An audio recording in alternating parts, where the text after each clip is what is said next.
muchas veces, pese a existir la letra escrita, esos derechos muchas veces se encuentran vulnerados.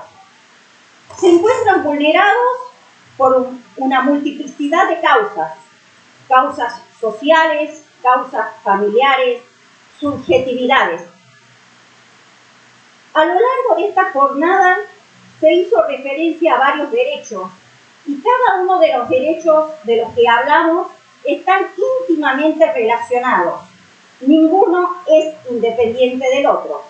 Así se hizo referencia al derecho a la identidad, derecho a la identificación, el derecho a la filiación, el derecho a estar inscrito. Y el doctor Bonech hoy día hizo referencia a la importancia de contar con la documentación. Y cuando hablamos de estos derechos, ¿a qué nos referimos?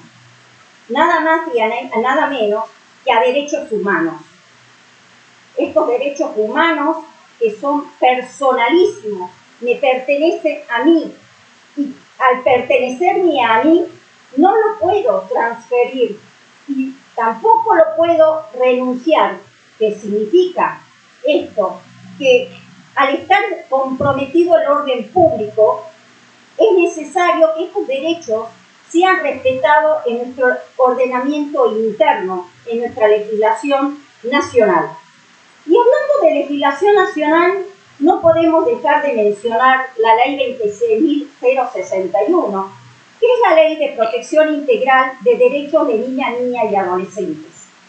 ¿Y por qué es importante esta ley?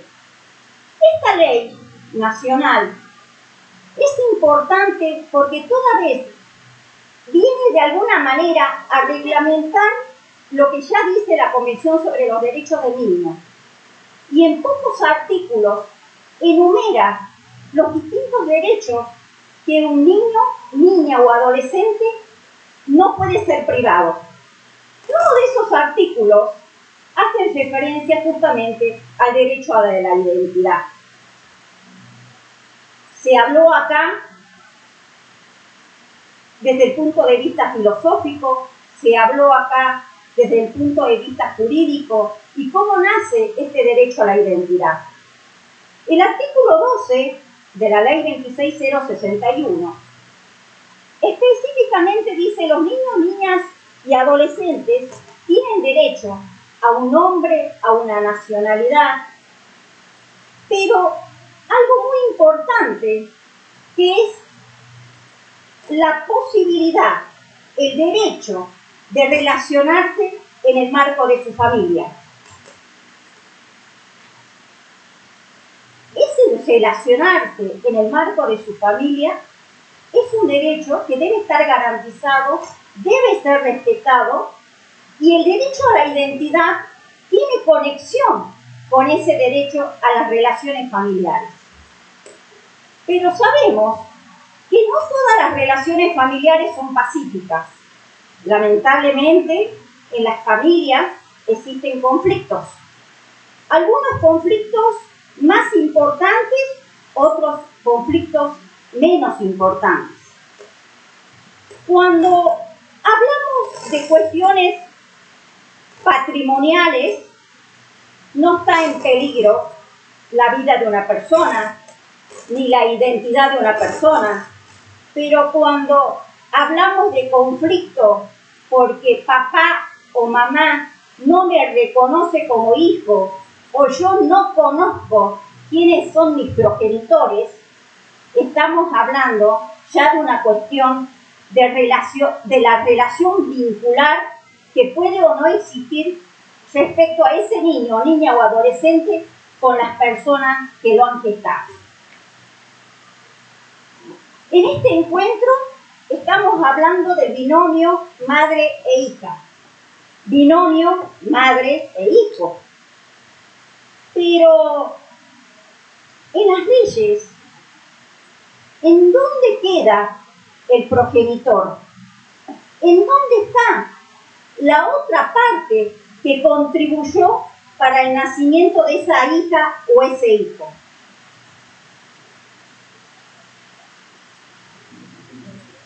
La Convención sobre de los Derechos del Niño hace referencia que una vez que se produjo el nacimiento del niño, inmediatamente se debe proceder a la inscripción de ese niño, inscripción en el registro de estado civil y capacidad de las personas, a las que ya hizo referencia en esta jornada la señora responsable del registro civil de la provincia de Salta.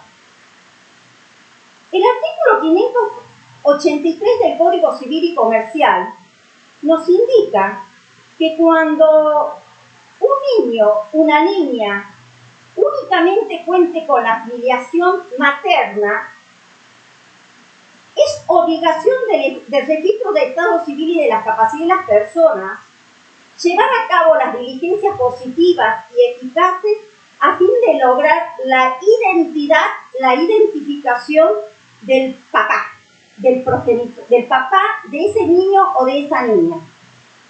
Y acá, el registro civil y capacidad de las personas tiene la obligación de citar a esa mamá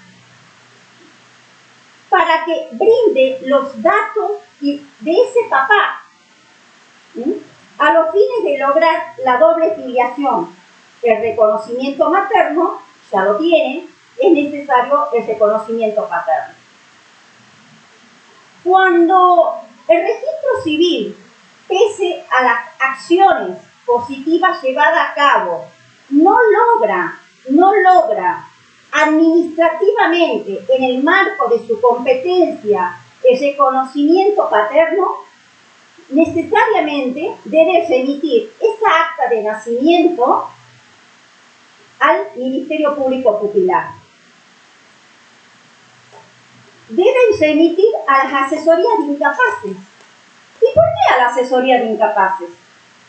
Porque los asesores de incapaces ejercemos, como les dije, la representación de ese niño o de esa niña o de ese adolescente. Y si mi mamá está vulnerando la posibilidad de que ese niño o de esa niña cuente con la doble filiación, en este caso paterna, esa mamá es la que está vulnerando ese derecho. Ese derecho, que es un derecho humano, y como derecho humano, la mamá, en virtud de la ley 26.061, también es responsable de garantizar. Porque las garantías de los derechos, las garantías y los derechos deben ser satisfechos íntegramente en el marco familiar. Y por eso la ley 26.061 habla de la responsabilidad parental. Habla de la corresponsabilidad de la madre y del padre. Pero el Estado no es indiferente, debe intervenir. Por eso el registro civil de capacidad de las personas interviene. Y si a través del registro civil no se ha logrado esa doble filiación, los asesores de incapaces, que formamos parte del Estado, debemos intervenir para lograr la doble filiación. ¿Y cómo se logra? ¿Cómo logramos que la mamá nos cuente a los asesores de incapaces quién es ese papá? Dentro de las facultades que tenemos los asesores de incapaces y por un protocolo dictado por Asesoría General, estamos facultados a citar a la progenitora. Y es una obligación nuestra de los asesores facilitar, brindarle a ese niño que carece de la representación de la filiación paterna para que tenga la doble filiación. ¿Y cómo hacemos? Recibida el acta de nacimiento, ustedes podrán observar que dice el acta de nacimiento Juan Pérez, hijo de María Pérez, por ejemplo.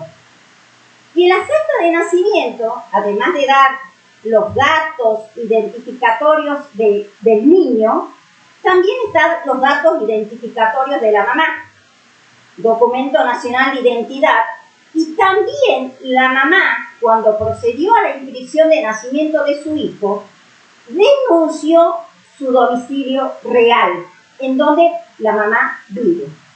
Se presume que ese niño se encuentra al cuidado, ahijado por esa progenitora, en el marco de la responsabilidad parental.